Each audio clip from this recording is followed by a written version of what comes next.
For today's recipe, I have pampano. Paksiw natin ang pampano. Okay? Here. Nag-chop ako ng tomatoes, onion, and garlic. And put the pampano on top.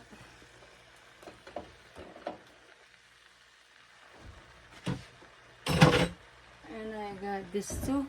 Lagay natin ito para hindi masayang.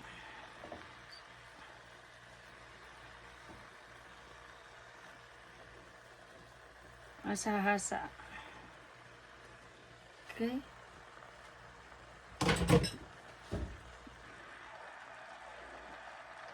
Okay, maglagay tayo ng bay leaves, 3 bay leaves. Let me cut it. And then, maglagay tayo ng pampaalis na lansa. Ginger. Okay. There you go.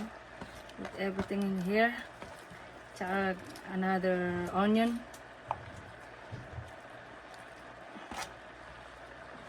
Tapos, maglagay tayo ng ano ito? Sili. Oh, this one.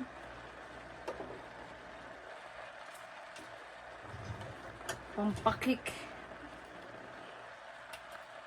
Okay, I think that's then maglagay tayo ng black peppercorn ng konti, lasa, black peppercorn. Okay, not too much kasi hindi mo naman makakain. And then 3 cup of vinegar.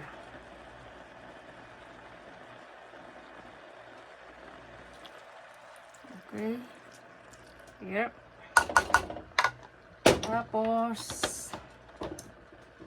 lagay ng olive oil 1/4 cup.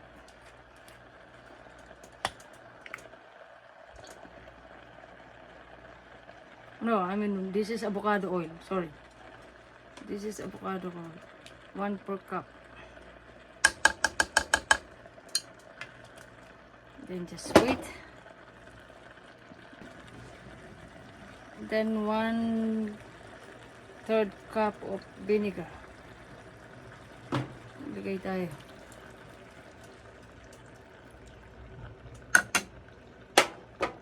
That's it. Tapos, cover it properly. Cover it. There you go.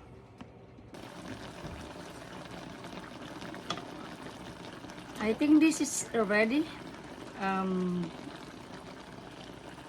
It's already cooked.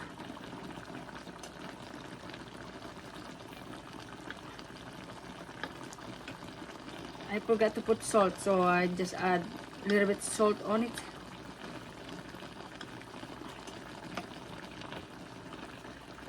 Maybe a little bit more kasi hindi pa luwa-luwa tayo itong hasa-hasa.